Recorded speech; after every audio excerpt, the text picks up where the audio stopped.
அது போராட்டமாக இருக்கட்டும், ஆர்ப்பாட்டமாக இருக்கட்டும், தீர்வை கொடுக்கக்கூடிய கட்சியாக இருக்கட்டும், பல நல்ல விஷயங்களை செய்து கொண்டிருக்கக்கூடிய ஒரு கட்சி நம்முடைய பாரதிய ஜனதா கட்சி.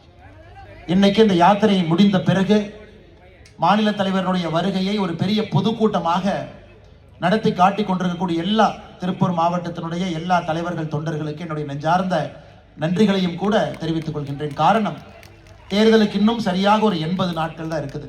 இன்னும் 80 நாட்கள் தான். மக்கள் எல்லாம் கடந்த 4 ஆண்டுகளுக்கு மேல ஒரு மாற்றம் வராதா, இன்னைக்கு வராதா, நாளைக்கு வராதான்னு வழி மேல விழி வைத்து காத்து கொண்டிருக்கின்றார். இன்னைக்கு எல்லோருமே நிச்சயமாக ஏப்ரல்ல தேர்தல் நடக்கும் பொழுது தமிழகத்திற்கு ஒரு பெரிய மாற்றம் வரணும், திராவிட முன்னேற்ற கழக அரசினுடைய தீய சக்தி பிடியிலிருந்து மக்களை காப்பாற்ற தேசிய ஜனநாயக கூட்டணி, அனைத்து இந்திய அண்ணா திராவிட முன்னேற்ற கழகம் தலைமையிலான தேசிய ஜனநாயக கூட்டணி தமிழகத்திலே ஆட்சிக்கு வர வேண்டும், ஒரு பெரிய மாற்றத்தை கொடுக்க வேண்டும் என்று எல்லோரும் எதிர்பார்த்து கொண்டிருக்கின்றார்கள்.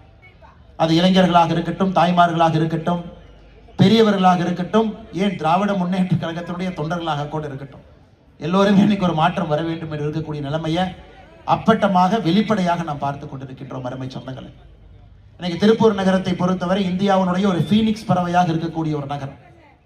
ஒரு சின்ன ஒரு நகரத்துல இவ்வளவு பொருளாதார உற்பத்தி செய்ய முடியுமா என்பதையெல்லாம் திருப்பூர் நகரம் இன்னைக்கு இந்தியாவுக்கே பறைசாற்றி காட்டிக் கொண்டிருக்கிறது.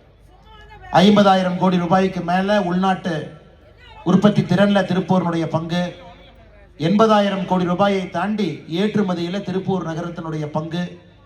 ஒரு சிறிய நகரம், ஒரு குட்டி ஜப்பானை போல ஒரு சுழற்சி முறையில காலையிலிருந்து இரவு வரை மிக வேகமாக ஆற்றலோடு தமிழகத்தில் ஒரு நகரம் பணி செய்து கொண்டிருக்கிறது என்றால் இரவிலும் சரி பகலிலும் சரி அது திருப்பூர் நகரம். திருப்பூர் நகரத்துக்கு வரணும். காரணம், இந்திய அரசுக்கு, தமிழக அரசுக்கு, நம்முடைய மக்களுக்கு இவ்வளவு வருமானம் கொடுக்கக்கூடிய ஒரு திருப்பூர் நகரம் இன்னைக்கு ஒரு குப்பை மேடாக இங்கே மாற்றி வைத்திருக்கின்றார். அது எந்த ஒரு மாற்று கருத்துமே இல்லை. நம்ம பார்க்கிறோம், தொடர்ந்து போராட்டம் நடந்துகிட்டு இருக்கு. குப்பை மேடாக மாற்றியதை விட அடுத்த கட்டம் பார்த்தீங்கன்னா, இன்னைக்கு தமிழகத்தில் கஞ்சா புழக்கம் நடக்கக்கூடிய நகரத்தில், அதிகப்படியாக கஞ்சா இருக்கக்கூடிய சென்னையை தாண்டி இருக்கக்கூடிய நகரத்தில் இன்னைக்கு திருப்பூர் நகரம் இருக்கு. பெண்களுக்கு பாதுகாப்பு குறைவாக இருக்கக்கூடிய நகரமாகவும் கூட திருப்பூர் நகரம் இருக்கு. இன்னைக்கு எத்தனையோ மனிதர்கள் இந்தியாவுடைய வேறு வேறு பகுதியிலிருந்து திருப்பூர்ல வந்து வேலை பார்க்கிறாங்க.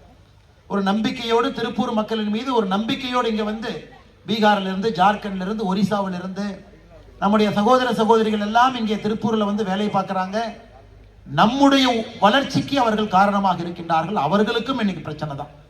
ஆனால் நிச்சயமாக எந்த ஒரு மாநகரத்தில் மாற்றம் வருகிறதோ இல்லையோ, நம்முடைய மாநில தலைவரின் முன்பு நம்முடைய மாவட்ட தலைவர் அவர்கள் உறுதி கொடுத்தபடி இந்த 3 சட்டமன்றத்திலும் கூட நம்முடைய தேசிய ஜனநாயக கூட்டணி ஒரு பெரிய மாற்றத்தோடு இங்க நம்முடைய சட்டமன்ற உறுப்பினர்கள் வரணும். காரணம், திருப்பூருக்கு அவர்கள் தேவை. திருப்பூரினுடைய அவல நிலையை பாருங்க. திருப்பூர் பகுதியில் இருக்கக்கூடிய ஒரே ஒரு திராவிட முன்னேற்ற கழகத்தினுடைய சட்டமன்ற உறுப்பினர் நேற்று முன்தினம் அவர் தர்ணால் உட்கார்ந்துருக்கார். சேர் போட்டு பக்கத்தில் ஒருத்தர் கொடை பிடிச்சிட்டு இருக்கிறாங்க, பக்கத்தில் ஒரு அம்மா பிளாஸ்க்ல தண்ணி வச்சிருக்கிறாங்க. ஜம்மனு சேர்ல அவர் உட்கார்ந்துருக்காரு. எதுக்கு நீங்களாம் ஆர்ப்பாட்டம் பண்றீங்கன்னா, எங்க மேயர் எடுத்து நான் ஆர்ப்பாட்டம் பண்றேன். இந்த அநியாயத்தை இந்தியாவில் எங்கேயுமே பார்க்க முடியாதுங்க. இந்த டிராமாவை நிறைவேற்றக்கூடிய ஒரே ஒரு கட்சி கம்யூனிஸ்ட் கட்சி. கேரளாவுக்கு போனீங்கன்னா கம்யூனிஸ்ட் ஆட்சியை எதிர்த்து கம்யூனிஸ்ட் கட்சி ஆர்ப்பாட்டம் பண்ணுவாங்க. ஏன்னா மக்களுடைய குறைய ஆட்சியா நாங்க செய்ய முடியல, கட்சியா நாங்க செய்யறோம். இன்னைக்கு திருப்பூரிலும் அதே போன்ற அவல நிலைமையை ஒரு திராவிட முன்னேற்ற கழகத்தினுடைய சட்டமன்ற உறுப்பினரே வீதிக்கு வந்து சேர் போட்டு உட்கார்ந்து என்னோட பகுதியில் இருக்கக்கூடிய குப்பையை அகற்ற வேண்டும் என்கின்ற டிராமாவை பண்ணிட்டு இருக்கார். அப்படியே மேயர் அதையெல்லாம் தாண்டி ஒரு ஊர்ல போய் குப்பையை போடுறாரு. ஊர் மக்கள் எல்லாம் போய் மன்னிப்பு கேட்கறாங்க, ஐயா எங்க ஊரு குப்பையை கொண்டு வராதீங்க. அதுக்கு ஒரு என்ன சொல்றாரு தெரியுங்களா, நீங்க எல்லாம் மரியாதையா வீட்டுக்கு வாங்க, என்னை பத்தி பொது இடத்துல தப்பா பேசுறதுக்காக மன்னிப்பு கேளுங்க. அந்த ஊர் மக்கள் யாரெல்லாம் அந்த ஆர்ப்பாட்ட மேடையில மேயரை கண்டித்து பேசினார்களோ எல்லோரையும் தனித்தனியாக மன்னிப்பு கேட்க வைத்து, அவங்க மன்னிப்பு கேட்டதையெல்லாம் வீடியோ பண்ணி அதை டிஎம்கே ஐடிவிங்ல போட்டுட்டு அடுத்த நாள் காலையில அந்த ஊர்ல மறுபடியும் வந்து ஒருவர் குப்பையை கொட்ட முடியும் என்றால் அது திருப்பூரினுடைய கேடுகட்ட மேயர் ஒருத்தர் இருக்கார், அவர் மட்டும்தான் முடியும். அதாவது மக்கள் ஒரு ஆர்ப்பாட்ட மேடையில பேசினாங்க ஒரே காரணத்துக்காக அவமானப்படுத்தி அவர்களை பொதுவெளியில மன்னிப்பு கேட்க வைத்து மறுநாள் காலையில போய் குப்பையை கொட்டுறார். அதை எதிர்த்து டிசம்பர் 16ஆம் தேதி அந்த இடுவாய் கிராமம் பகுதியில் நம்முடைய சொந்தங்கள் எல்லாம் போய் ஆர்ப்பாட்டம் போராட்டம் நடத்துறாங்க. 11 பேர் கைது செய்யப்பட்டு இன்னைக்கு கிட்டத்தட்ட 25 நாட்கள் கழித்து இன்னைக்கு பெயில் கிடைச்சிருக்கிறது. செக்யூர் கையெழுத்து போட்டு நாளைக்கு அவங்க வெளியே வருவாங்க. இதையெல்லாம் கூட நாம் பார்த்து கொண்டிருக்கின்றோம். அதை கண்டித்து ஆர்ப்பாட்டம் நடத்திய பாரதிய ஜனதா கட்சி நூற்றுக்கணக்கான நபர்களை கைது செய்து உள்ள வச்சாங்க. இதையும் நாம் பார்த்துக்கிட்டு இருக்கோம். பட்டியல் போடுறாங்க, தூய்மையான நகரங்கள் பட்டியல். 10 லட்சம் பேருக்கு மேல இருக்கக்கூடிய நகரங்கள் இந்தியாவில் 40ங்க. 40வது இடத்துல கடைசி இடத்துல இருக்கக்கூடிய நகரம் எதுனா மதுரை. கடைசி நகரம் தூய்மையில இந்தியாவில் 10 லட்சம் பேருக்கு மேல இருக்கக்கூடிய நகரம். அந்த 40வது நகரத்திலிருந்து ஒரு நகரம் தாண்டி 39 லூதியானா, 38 கடைசியிலிருந்து 2வது இடத்துல ஒரு நகரம் இருக்குன்னா அது சென்னை. யோசிச்சு பாருங்க. திராவிட முன்னேற்ற கழகத்தினுடைய ஆட்சியில இன்னைக்கு குப்பை நகரமாக ஒரு நகரமாக தமிழகத்திலே மாறிக்கொண்டிருக்கிறது. கடைசி இடத்துல மதுரை, அதிலிருந்து 2 இடம் தள்ளி சென்னை. அந்த 40 நகரத்துல 29வது நகரமாக கீழிருந்து 11 இடத்துல கோயம்புத்தூர். 3 லட்சத்திலிருந்து 10 லட்சம் பேர் இருக்கக்கூடிய நகரம். 3 லட்சத்திலிருந்து 10 லட்சம் பேர் இருக்கக்கூடிய நகரம் 95 நகரத்தை பட்டியல் போடுறாங்க. எது குப்பை நகரம்? 94வது இடத்துல ஈரோடு, 77வது இடத்துல திருப்பூர்.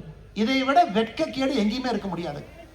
இங்கிருந்து திராவிட முன்னேற்ற கழகத்தினுடைய தலைவர்கள் வட இந்தியாவினுடைய சில மாநிலத்தை பார்த்து நீங்க எல்லாம் பான்பராக வாயன்னு சொல்றாங்க. அவங்க எல்லாம் நம்மளை விட சுத்தத்துல மேல இருக்கிறாங்க. இதை விட கேடு கட்டத்தனம் இருக்க முடியுமா? இங்கிருந்து திராவிட முன்னேற்ற கழகம் எங்க ஜார்க்கண்ட, ராஞ்சிய, எந்த வட மாநிலத்தில் இருக்கக்கூடிய தலைநகரத்தில் இருக்கக்கூடிய தொழிலாளர்களை, உழைப்பாளிகளை பார்த்து பான்பராக வாயெல்லாம் திட்டுறாங்கல்ல, அவங்க எல்லாம் சுத்தத்துல நம்மை விட முன்னாடி இருக்கிறாங்க. இண்டோர் நகரம் கடந்த 7 ஆண்டுகளாக, மத்திய பிரதேசனுடைய தலைநகரம் இண்டோர் கடந்த 7 ஆண்டுகளாக இந்தியாவுடைய தூய்மை நகரமாக இருக்கிறது. மைசூர் 2வது நகரமாக தூய்மை நகரமாக இருக்கிறது. நம்ம பார்க்கணும். கேடுகட்ட ஆட்சியாளர்கள் சென்னையில், அதை விட்ட கேடுகட்ட ஆட்சியாளர்கள் திருப்பூர் மாநகராட்சியில். இருவரும் சேரும் பொழுது சாமானிய மனிதனுடைய உழைப்புக்கு எந்தவித உத்தரவாதம் இல்லைன்னு சொல்றதை விடங்க, உங்க உழைப்புக்கு ஒரு மரியாதை இல்லை. நீங்க கட்டக்கூடிய வரிக்கு ஒரு மரியாதை.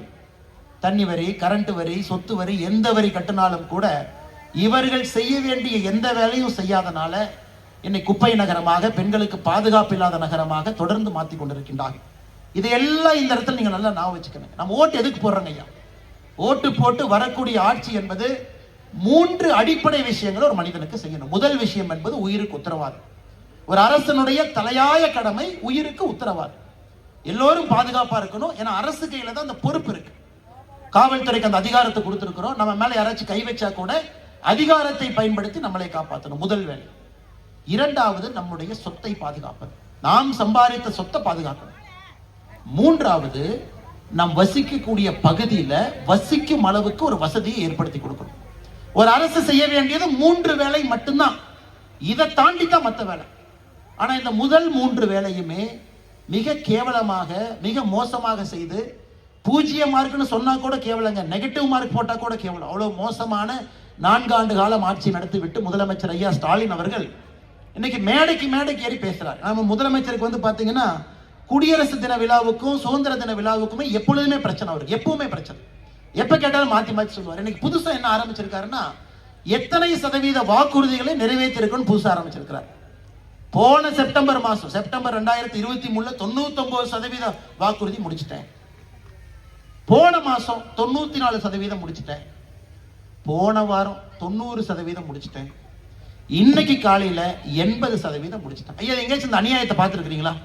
ஒரு வாக்குறுதியை முடிச்சா 80லிருந்து 99க்கு போறதை பார்த்துருக்கோம். 99லிருந்து 80 வரைக்கும் பார்த்துருக்கீங்களா? அதனால என்ன வாக்குறுதி கொடுத்தோம்னே தெரியாத ஒரு மனுஷன். அவர் என்ன வாக்குறுதி கொடுத்தோம்னே தெரியாது. போகும்போது ஒரு பேப்பர் எழுதி கொடுக்குறாங்க, பின்னாடி படிங்க படிச்சுட்டு வந்தோம். எத்தனை வாக்குறுதி கொடுத்தோம்? 505 கொடுத்தோம். மாவட்டம் வாரியாக 1600 கொடுத்திருக்கிறோம். மாநிலத்துக்கு 505, மாவட்டத்திற்கு 1600. கடைசியா திருப்பூருக்கு நான் படிக்கிறேன் பாருங்க. எந்த வாக்குறுதி எத்தனை நிறைவேற்றணும் என்று தெரியாம இருக்கக்கூடிய முதலமைச்சர் மேடைக்கு பேசுறார். இன்னைக்கு புதுசா ஒரு திட்டத்தை நிறைவேற்றிருக்கிறார். திட்டத்துடைய பேரே ரொம்ப சூப்பரா இருந்துச்சுங்க. உங்கள் கனவை சொல்லுங்கள். முதலமைச்சர் அவரே, என் கனவை சொல்றேன். பெண்களுக்கு பாதுகாப்பான மாநிலம் என் கனவு. இளைஞர்களுக்கு வேலை வாய்ப்பு இருக்கக்கூடிய மாநிலம் என்னுடைய கனவு. தமிழன் என்கின்ற பெருமையான அடையாளத்தோடு இருக்கக்கூடிய மாநிலம் என்னுடைய கனவு. இந்த 3 கனவும் நடக்க வேண்டும் என்றால் என்னுடைய கனவான திராவிட முன்னேற்ற கழகம் 2026 ஆட்சியில் இருக்கக்கூடாது. என் கனவு எழுதி வச்சிருக்கு. இதுக்கு ஒரு திட்டம் போட்டு உங்கள் கனவை சொல்லுங்கள் என்று வீதி வாய்ப்பு எங்க எத்தனை பேப்பர்ல கேட்டாலும் இதான சொல்ல போறாங்க. புதுசு போறாங்க. நீங்க ஆட்சியில் இருக்க வேண்டாங்க ஐயா, அதாங்க எங்க கனவுன்னு 99 பேர் சொல்ல போறாங்க. ஏன்னா இதற்கு முன்பு 2021 தேர்தலுக்கு முன்பு ஒரு பெட்டியை தூக்கிட்டு ஊர் ஊரா சுத்தினார். இதுக்குங்க ஐயா பெட்டினா, உங்க குறை தீர்ப்பு பேப்பர்லாம் இருந்தா உள்ள போட்டு வைங்க, இந்த பெட்டிக்குள்ள நான் பாக்குறேன், அந்த பெட்டி என்னாச்சுன்னு யாருக்குமே தெரியாதுங்க ஐயா. திராவிட முன்னேற்ற கழகத்தினுடைய ஆட்சியில் உண்டியல்ல காசு போட்டா எப்படியோ அப்படிதான் அந்த பெட்டியில போட்ட பெட்டிஷனும். பெட்டியில போட்ட பெட்டிஷனுக்கு மரியாதை இல்லை, திராவிட முன்னேற்ற கழகத்தினுடைய ஆட்சியில உண்டியல்ல போட்ட காசுக்கு மரியாதை. இன்னைக்கு திராவிட முன்னேற்ற கழகத்தினுடைய அமைச்சர்கள் என்ன பேசுறாங்க பாருங்க. 1920 இருந்து இருக்கக்கூடிய பிரச்சனை, 105 ஆண்டுகளாக இருக்கக்கூடிய பிரச்சனை. பூர்ணச்சந்திரன் பாருங்க, இதுக்காக உயிரை விட்டு விட்டு இன்னைக்கு அவருக்கு நாம் மரியாதை செலுத்தி கொண்டிருக்கின்றோம். ஒரு நல்ல ஒரு மனிதர். தீர்ப்பு வந்த பிறகு ரகுபதி சொல்றாரு, சுடுகாட்டுல தானே பிணத்தை எரிக்கணும், வழக்கத்தை மாத்தினா எப்படி? அண்ணன் ரகுபதி அவர்களே, கலைஞர் கருணாநிதி அவர்கள் இறந்த பிறகு சுடுகாட்டுக்கு தான் நீங்க போயிருக்கீங்க, மெரினாக்கு போனீங்க. ஏங்கண்ணா, உங்களுக்கு வரைக்கும் நீங்க வழக்கத்தை மாத்துறீங்க, சுடுகாட்டில் எரிக்க வேண்டிய பிணத்தை எதுக்கு வழக்கத்தை மாத்துறீங்கன்னு கேட்கிறேன். கலைஞர் கருணாநிதி ஐயா இறந்த பிறகு எனக்கு கருணாநிதி ஐயா மீது மரியாதை இருக்கு. அடிப்படையில கொள்கையில மாற்றம் இருந்தாலும் கூட நம்முடைய முதலமைச்சருக்கான அந்த மரியாதையை கொடுப்போம். இன்னைக்கு நீங்க மக்களை இந்த அளவுக்கு கொச்சைப்படுத்தி பேசினா திரும்ப நாங்க பேசுறதுக்கு எவ்வளவு நேரம் ஆகும்? அதே கலைஞர் கருணாநிதி அவர்கள் இறந்த பிறகு சுடுகாட்டுக்கு தான் நீங்க போயிருக்கணும். எதற்கு மெரினா கடற்கரையில தான் அடக்கம் செய்யணும், எது கோர்ட்டுக்கு ஏறினீங்க? அதே மக்கள் கேட்பாங்கல்ல, இந்து மக்கள் கேட்பாங்க, தமிழகத்தினுடைய மக்கள் கேட்பாங்க.